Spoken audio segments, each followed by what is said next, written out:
আসসালামু আলাইকুম প্রিয় সাংবাদিক ভাই বোনেরা এবং প্রিয় দেশবাসী।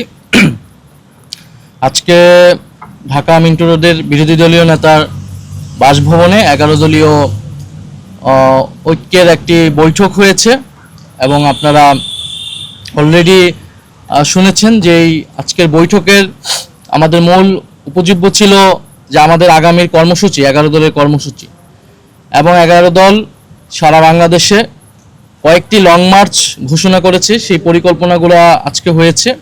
সেই পরিকল্পনা মোতাবেক 5ই সেপ্টেম্বর আমাদের প্রথম লং মার্চ চট্টগ্রামের অভিমুখে আমাদের লং মার্চ শুরু হতে যাচ্ছে। আমাদের লং মার্চে কয়েকটি পথসভা হবে এবং পর্যায়ক্রমে আমাদের এরকম অনেকগুলো বিভাগে আমাদের লং মার্চ হবে। আমাদের 11 দল ঐক্যবদ্ধভাবে এই লং মার্চে অংশগ্রহণ করবে এবং শুধু 11 দল না, আমরা বাংলাদেশের গণতন্ত্রকামী জনগণের প্রতি আমরা আহ্বান জানাচ্ছি এবং আমরা আশাবাদী এই লং মার্চে সাধারণ মানুষ ব্যাপকভাবে অংশগ্রহণ করে এই লং মার্চকে সফল করবেন। বিশেষত সেই জনগণ যারা জুলাই গণ অভ্যুত্থানে অংশ নিয়েছিল, যারা এই নির্বাচনে গণভোটে হ্যাঁ ভোট দিয়েছিল, 11 দলের আহ্বানে হ্যাঁ ভোট দিয়ে সংস্কারের আকাঙ্ক্ষাকে জাতির সামনে তুলে ধরেছিল। প্রায় 70% জনগণ যারা হ্যাঁ ভোটের মাধ্যমে সংস্কারের আকাঙ্ক্ষা ব্যক্ত করেছিল এই নির্বাচনে, গণভোটের নির্বাচনে, আমরা আশা করছি সেই সকল জনগণ বিশেষত তরুণরা এই গণভোটে এই লং মার্চে অংশগ্রহণ করবে। এবং আপনারা জানেন যে গণভোটের যে গণরায় বাস্তবায়ন সহ দেশে অনেকগুলো সংকট এই মুহূর্তে তৈরি হয়েছে। আমরা সেই সংকটগুলো নিয়ে আজকে বিস্তারিত আলোচনা করেছি। বিশেষত সরকারের যে 180 দিন, সেই 180 দিনকে আমরা পর্যালোচনা করেছি। আমাদের কাছে মনে হয়েছে এই 180 দিনে সরকার অপরিকল্পিত এবং অব্যবস্থাপনার কারণে জনগণের ভোগান্তি ব্যাপকভাবে বেড়েছে এবং জন আস্থা, একটা সরকারের যে পাবলিক ট্রাস্ট প্রয়োজন, সেই জন আস্থা একেবারেই তলানিতে গিয়েছে। কারণ আপনারা যদি দেখেন আইন শৃঙ্খলার পরিবেশ অত্যন্ত বাজে, দেশে নিরাপত্তা নেই। যদিও আমরা বিগত সময়ে শুনেছি, বিশেষত নির্বাচনের আগে, যে নির্বাচিত সরকার আসলেই, অন্যভাবে বলতে গেলে বিএনপির সরকার আসলেই দেশে আইন শৃঙ্খলার পরিবেশ ঠিক হবে, কিন্তু তারা এখন পর্যন্ত এই 6 মাসে আইন শৃঙ্খলার পরিবেশ ব্যর্থ কোনো ক্ষেত্রে তারা সেটা অন্তর্বর্তী সরকার অথবা বিপ্লব পরবর্তী পরিস্থিতির থেকেও ভয়ানক রূপ ধারণ করেছে। দ্বিতীয়ত জ্বালানি সংকট, আপনারা সকলেই জানেন দেশের কোথাও বিদ্যুৎ পাওয়া যাচ্ছে না। ইভেন ঢাকাতে লোডশেডিং হচ্ছে এবং লোডশেডিং দেশের ইতিহাসে সর্বোচ্চ পর্যায়ে পার হয়েছে।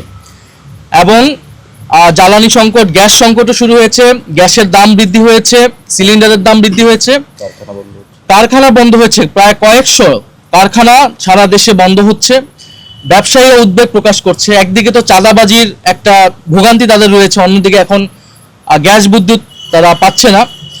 অন্যদিকে সার সংকট তৈরি হয়েছে, কৃষকরা সেই সার সংকট ভুগতেছে। এবং এই যখন দেশের সার্বিক পরিস্থিতি, আমরা দেখছি সরকার সেগুলো স্বীকার না করে বরং 180 দিনের একটা সাফল্য মণ্ডিত তারা দেখানোর চেষ্টা করছে যে এটা একেবারেই জনগণের সাথে প্রতারণা। এবং যে প্রতারণা রাজনীতি আমরা অতীতে আওয়ামী লীগকে করতে দেখেছি, এখন সেই একই প্রতারণা রাজনীতি বিএনপি সরকার জনগণের সাথে করছে। 180 দিনের এই ব্যর্থতার জন্য এই সরকারের উচিত ছিল, প্রধানমন্ত্রী তারেক রহমান উচিত ছিল জনগণের কাছে ক্ষমা প্রার্থনা করা এবং বিরোধী দল সহ জনগণের কাছে সহায়তা কামনা করা। তো সেটা তারা না করে তারা মিথ্যা তথ্য দিচ্ছে, জনগণকে বিভ্রান্ত করছে। কিন্তু আপনারা সকলেই জানেন, আমরা যখনই জনগণের কাছে যাচ্ছি মানুষ তার ভোগান্তির কথা বলছে। এবং এটা শুরুটা হয়েছে গণভোটের গণরায় বাস্তবায়ন না করে সংবিধান সংস্কার পরিষদের শপথ না নেওয়ার মাধ্যমে সরকার এই প্রতারণার কাজ শুরু করেছে। অন্যদিকে এই সরকার প্রধান জনাব তারেক রহমান, তিনি দেশে এসে বলেছিলেন যে আই হ্যাভ এ প্ল্যান। ওনার একটা প্ল্যান রয়েছে, পরিকল্পনা রয়েছে, দেশকে তিনি স্থিতিশীল করতে পারবেন, অর্থনীতিকে স্থিতিশীল করতে পারবেন। পাঞ্জাবের জগতে একটি বিশ্বস্ত নাম শাবাব এথনিক ওয়্যার। এখন দেখা যাচ্ছে যে পুরা সরকারের 180 দিন আসলে অব্যবস্থাপনা। আপনার মন্ত্রী পরিষদ অল্প কয়েকদিনে, মাত্র 6 মাসে আবার পুনর্গঠিত করা লাগলো। তার মানে তাদের পরিকল্পনা এবং হোমওয়ার্ক যথাযথ ছিল না। এবং এই মন্ত্রী পরিষদ কিন্তু তাদেরকে আরো পরিবর্তন করতে হবে, কারণ সকল মন্ত্রীরাই, বেশিরভাগ মন্ত্রীরাই কিন্তু ব্যর্থ হবে আসলে তাদের কার্যক্রমে। ফলে এই সরকারের কাছে কোনো পরিকল্পনা নাই দেশ কিভাবে পরিচালনা করতে হয়, এবং তারা বিরোধী দলের কাছে পরিকল্পনা চাচ্ছে। তো বিরোধী দল সরকারের আগেও ইস্তেহার ঘোষণা করেছে, বাজেটে আমরা বিকল্প বাজেট আলাদাভাবেও এবং একসাথে আমরা বলেছি। জ্বালানি নিয়ে যে কমিটি হয়েছিল সংসদে, সেই কমিটিতে কিন্তু বিরোধী দল তার প্রস্তাবনাটা দিয়েছিল সম্মিলিতভাবে 11 দল হিসেবে। যদিও সেই কমিটিটাকেও ব্যর্থ করা হয়েছিল, পরবর্তীতে কমিটি কোনো কার্যকর করা হয়নি এবং এই রিপোর্টটা নিয়ে কোনো ধরনের আলোচনা হয়নি। ফলে সরকারের এই অব্যবস্থাপনার কারণে দেশবাসী ভুগছে। আমরা সরকারের প্রতি আহ্বান জানাবো যে গণভোটের গণরায় বাস্তবায়নের মাধ্যমে সরকারের যে কমিটমেন্ট জনগণের প্রতি, দেশের প্রতি, সেই কাজ শুরু করা উচিত এবং সকলকে নিয়ে ঐক্যবদ্ধভাবে একটা জাতীয় নীতি প্রণয়ন করা উচিত। জ্বালানি ইস্যুতে, আইন শৃঙ্খলা ইস্যুতে যদি স্বরাষ্ট্রমন্ত্রী তিনিতেও আসলে আমরা ভেবেছিলাম হয়তো এই মন্ত্রণালয়ে পরিবর্তন হবে, কারণ কিন্তু অলরেডি ব্যর্থ প্রমাণিত হয়েছেন, আইন শৃঙ্খলার পরিবেশ মোটেও উন্নতি হয়নি।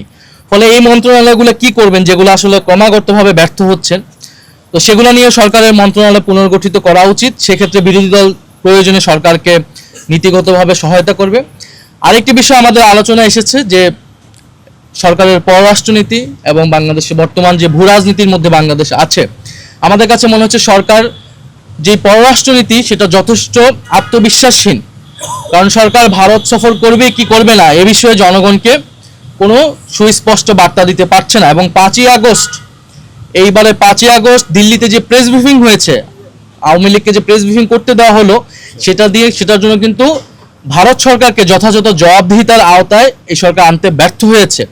ফলে আমরা মনে করি যে আওয়ামী লীগকে দিল্লিতে কার্যক্রম করতে দিয়ে ফ্যাসিস্ট আওয়ামী লীগকে এবং একই সাথে বাংলাদেশ সরকারের সাথে বা বাংলাদেশের সাথে সুসম্পর্ক, এটা আসলে সম্ভব নয়। আমরা যে কোনো দেশের সাথে মর্যাদা এবং সমতার ভিত্তিতে সম্পর্ক চাই এবং বাংলাদেশ ভারত যে পারস্পরিক যে সমস্যাগুলো রয়েছে, এবছর গঙ্গা চুক্তি শেষ হবে এবং অন্যান্য যে নদীর পানি বন্টন চুক্তি, সীমান্ত হত্যা, পুশিন ইত্যাদি বিষয়ে খোলামেলা আলোচনা করে বাংলাদেশ ভারতের নতুন পররাষ্ট্রনীতি প্রণয়ন করতে হবে বা সম্পর্ক স্থাপন করতে হবে এবং সেক্ষেত্রে আওয়ামী লীগকে বাদ দিয়ে এটা করতে হবে। ফলে আওয়ামী লীগের এই বিষয় সুরাহা না পর্যন্ত, শেখ হাসিনার বিচার, ওসমান হাদির যে খুনিদের বিচার, সেটা নিশ্চিত না হওয়া পর্যন্ত জনাব তারেক রহমান, প্রধানমন্ত্রী তারেক রহমানের ভারত সফর জাতির জন্য কল্যাণকর হবে বলে 11 দল মনে করছে না। আমরা জনগণের প্রতি আহ্বান জানাচ্ছি যে এই বিষয়গুলো নিয়ে আমরা জনগণের যে সমস্যা, আরেকটি সমস্যা এসেছে কর্মসংস্থান। যে সরকার বলেছিল যে তারা 1 কোটি কর্মসংস্থান 18 মাসে করবে, তো 6 মাস গিয়েছে, তারা কিন্তু কোনো কর্মসংস্থান করতে পারেনি। অন্য জায়গায় আমরা দেখছি যে চাকরি পরীক্ষা সহ বিভিন্ন জায়গায় কিন্তু দুর্নীতির অভিযোগ আসতেছে। বিশ্ববিদ্যালয়গুলোতে সন্ত্রাসের আবারও অভয়ারণ্য তৈরি করা হচ্ছে। বিরোধী দল মতের যেই ছাত্র সংগঠন রয়েছে, ছাত্র সংসদের নেতা রয়েছে, তাদেরকে দমন পীড়ন করা হচ্ছে, গণতান্ত্রিক পরিবেশ সংকুচিত হচ্ছে এবং নজিরবিহীনভাবে এই সরকার দলীয়করণ করেছে, দলীয় লোক নিয়োগ করেছে রাষ্ট্রের বিভিন্ন স্তরে, ইলেকশন কমিশন থেকে শুরু করে বিভিন্ন প্রতিষ্ঠানে। তারা এবং দুদক, আপনারা দেখবেন যে দুদকের চেয়ারম্যান কিন্তু সম্প্রতি নিয়োগ করা হলো এবং এটাও জুলাই সনদ অনুযায়ী কিন্তু নিয়োগ করা হয়নি।